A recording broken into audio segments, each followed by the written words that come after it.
गांव में एक गरीब खानदान रहता था।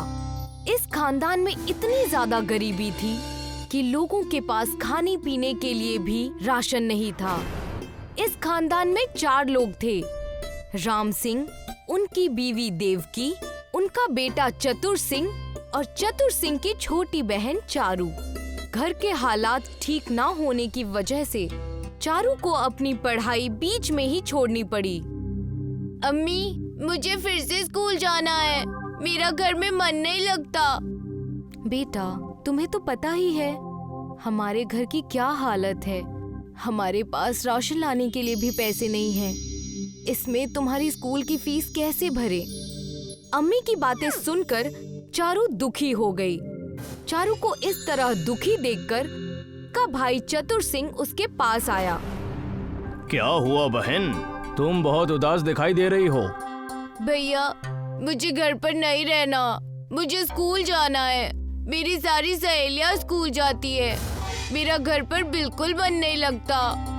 मुझे पता है बहन, तुम्हें तालीम हासिल करने में बहुत रुचि है, पर इसमें मैं तुम्हारी कोई मदद नहीं कर सकता। चतुर सिंह अपनी बहन को स्कूल भेजना चाहता है, लेकिन वो मजबूर है क्योंकि उसके पास उतने पैसे नहीं हैं कि वो उसकी पढ़ाई लिखाई का खर्चा उठा सके और घर से निकल पड़ता है। वो मन ही मन बड़बड़ाने लगा। काश मेरे पास इतने पैसे होते कि मैं अपनी बहन को तालीम दिलवा पाता, तो वो आज इस तरह घर में उदास नहीं बैठी होती। चतुर सिंह चलते चलते गांव के मैदान के पास पहुंच जाता है, जहां पहुंचकर वो देखता है कि उस मैदान में मेला लगा हुआ है। चतुर सिंह कुछ देर मेले में घूमता है और फिर वापस अपने घर जाता है। मेले में रंग बिरंगी और तरह तरह की चीजें देखकर चतुर सिंह की मायूसी कुछ कम हो जाती है और उसके चेहरे पर मुस्कुराहट आ जाती है। उसे मुस्कुराते हुए देख उसकी बहन चारू उससे पूछती है, क्या हुआ भैया, आज आप बहुत खुश दिखाई दे रहे हैं।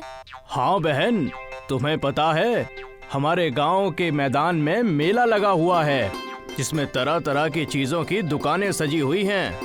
क्या सच में मेला लगा हुआ है? हाँ, मैं झूठ क्यों बोलूँगा। भैया, मुझे भी मेला देखना है। अब तो मैं वहाँ कल जाऊँगा। ठीक है भैया, कल मैं आपके साथ मेला देखने आऊंगी। ठीक है, तुम भी साथ में चलना। चारू के चेहरे पर मेला देखने की खुशी छा गई। वो रात भर मेले के ही ख्वाब देखती रही। जब सुबह हुई तो चारू चतुर सिंह के पास गई और मेला जाने की जिद करने लगी। चलो ना भैया, मेला देखने जाते हैं। ठीक है बहन, हम मेला देखने जाएंगे, पर थोड़ी देर रुको। इतनी सुबह सुबह तो अभी दुकानें भी नहीं खुली होंगी। कोई बात नहीं भैया, जब तक हम वहाँ पहुँचेंगे तब तक दुकानें भी खुल जाएंगी। अच्छा ठीक है, चलो। चतुर सिंह और चारू दोनों तैयार होकर मेले में घूमने के लिए निकल पड़े। दोनों के पास बिल्कुल पैसे नहीं थे, मगर फिर भी चारू के दिल में मेला देखने की बहुत बेचैनी थी। चारू तेज तेज कदमों से मैदान की ओर चल रही थी, जिससे चतुर सिंह कुछ पीछे छूट गया। जल्दी आओ ना भैया। रुको, साथ में चलते हैं। तुम्हें तो बहुत जल्दी हो रही है, इतनी तेज क्यों चल रही हो?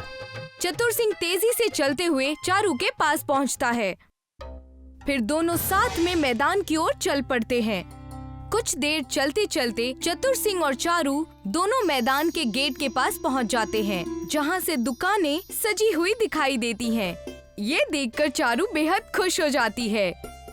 अरे वाह भैया, ये दुकानें तो बहुत अच्छे से सजाई हुई हैं। अंदर चलो, अंदर और भी अच्छे से दुकानें सजाई हैं और बहुत सारे खिलौने और कपड़ों की दुकानें भी लगी हुई हैं। चतुर सिंह और चारू मेले के अंदर गए। चारू की नजर खिलौनों पर थी। वो कुछ खरीदना चाहती थी, लेकिन उसके पास पैसे नहीं थे। चारू दुखी नजरों से चतुर सिंह की ओर देखती है। चतुर सिंह समझ जाता है कि चारू को खिलौने चाहिए, पर वो भी कुछ नहीं कर सकता था क्योंकि उसके पास भी पैसे नहीं थे। ये दोनों घूमते हुए एक दुकान पर पहुंचते हैं, जहां पर कुछ इनाम रखे हुए हैं। आओ आओ आओ, खेलो और इनाम जीतो। 1000 का टिकट खरीद कर 1 लाख रुपए का इनाम जीतो। चतुर सिंह देखता है कि दुकानदार ने जमीन में एक गन्ना गाड़ा हुआ है। जो इस गन्ने पर 4 बार तलवार से मारेगा और फिर भी गन्ना नहीं कटेगा, उसे 1 लाख रुपए इनाम दिया जाएगा। बहुत से लोग इनाम के चक्कर में उस दुकान पर तलवार लेकर आ रहे थे और 1000 का टिकट लेकर अपनी तलवार से गन्ने पर वार कर रहे थे, पर उनके 4 बार मारते ही गन्ना बीच में से कट जा रहा था। चतुर सिंह और चारू घर आ जाते हैं, पर चतुर सिंह के दिमाग में वही इनाम वाली बात घूम रही है। चतुर को किसी भी कीमत पर वो इनाम चाहिए था। चतुर सिंह को पूरी रात नींद नहीं आती। बहुत सोचने पर उसके दिमाग में ख्याल आता है जिससे वो इनाम जीता जा सकता है। वो अपने जमा किए हुए सारे पैसे लेकर दुकान पर पहुंच जाता है और वहां से 50 रुपए का रबर खरीद कर लाता है। 1 घंटे मेहनत करके वो इस रबर से एक तलवार बना लेता है। अब उसके पास तलवार का इंतजाम तो हो गया था, पर अब भी उसे 1000 रुपयों की जरूरत थी ताकि वो टिकट खरीद सके। वो अपने एक दोस्त के पास जाता है जो कि बेहद अमीर है। कैसे हो दोस्त? एकदम चकाचक हूँ। बताओ आज सुबह सुबह कैसे आना हुआ? मुझे तुम्हारी मदद की जरूरत है। कैसी मदद? बताओ। मुझे 1000 रुपए उधार चाहिए। शाम तक तुम्हारे पैसे लौटा दूंगा। ठीक है, अगर शाम तक वापस दे दोगे तो मैं तुम्हें पैसे दे देता हूँ, पर अगर नहीं दे पाए तो? मेरा विश्वास करो दोस्त, मैं शाम तक तुम्हारे पैसे लौटा दूंगा। राहुल तिजोरी से 1000 रुपए निकालता है और चतुर को दे देता है। शुक्रिया दोस्त, शाम को मिलता हूँ। चतुर पैसे लेकर घर आ जाता है और घर से रबर की तलवार उठाकर मेले में उस इनाम वाली दुकान पर पहुँच जाता है। मैं अपनी तलवार से इस गन्ने पर 4 बार मारूंगा और इसे कोई नुकसान भी नहीं पहुंचेगा। अगर तुमने ऐसा कर दिया तो तुम्हें 1 लाख इनाम मिलेगा। ठीक है, तो देखो मेरा खेल।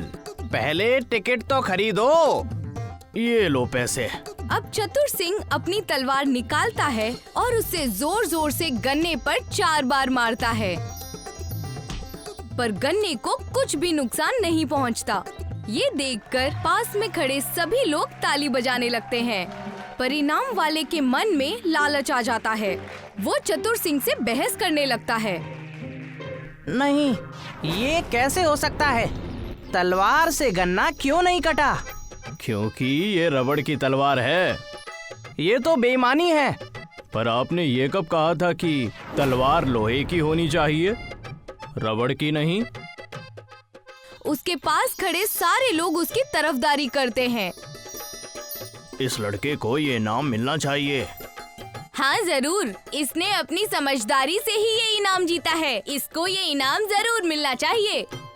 लोगों के मुंह से ऐसी बातें सुनकर इनाम वाले को न चाहते हुए भी चतुर सिंह को पैसे देने पड़ते हैं। इनाम पाकर चतुर सिंह उसमें से कुछ पैसों से मिठाइयाँ और खिलौने खरीदता है। ये सब देखकर चारू बेहद खुश हो जाती है। ये लो बहन, ये खिलौना तुम्हारे लिए है। भैया, आपके पास इतने सारे पैसे कहाँ से आए? मैंने मेले में इनाम जीता है। चतुर सिंह जीते हुए इनाम के पैसों को अपने अब्बू राम सिंह को दे देता है। इसका मतलब क्या मैं भी अब स्कूल जा सकती हूँ? हाँ बहन, अब तुम्हें घर का काम करने की कोई जरूरत नहीं है। कल से तुम स्कूल पढ़ने के लिए जाया करोगी। मैंने राहुल से 1000 रुपए लिए थे, उसके पैसे लौटा कर आता हूँ। चतुर सिंह राहुल के पैसे वापस दे देता है। इनाम के पैसों से और चतुर सिंह की होशियारी की वजह से उसके खानदान की सभी परेशानियां दूर हो जाती हैं और उसकी बहन स्कूल जाने लगती है। और अब चतुर सिंह भी अपने आगे की पढ़ाई के लिए कुछ पैसे लेकर शहर चला गया।